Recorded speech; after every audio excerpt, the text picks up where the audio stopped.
When I see kids and teens where we can clearly see anxiety and depression as a disorder, and we know the first line treatment of therapy is taking too long or it's not working as much, is usually when we refer to psychiatry. And there we experience a lot of fear, worries, concerns, which is very viable and true.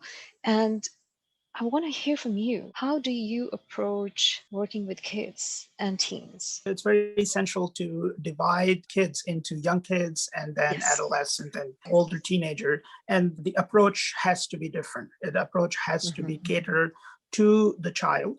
So a lot of time the interviews are very different and they may take up to 2 or 3 sessions of 1 hour Mhm. interviews. So it's Wow. a much more laborious work, but the approach has to be extremely gentle.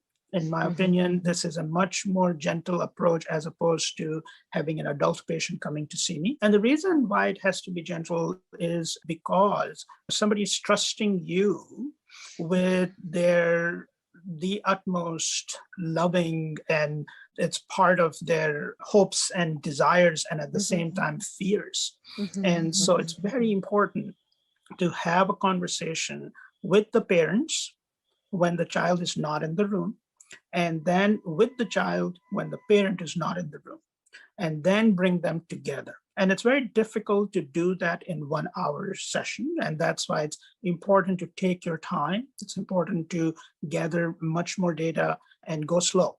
In child psychiatry, we prefer to get data from teachers.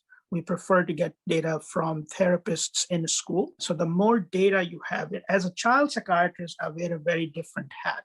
And that is a person who is probably getting the data from 5 different sources, putting it together and making a plan which would be customized to the need of this individual.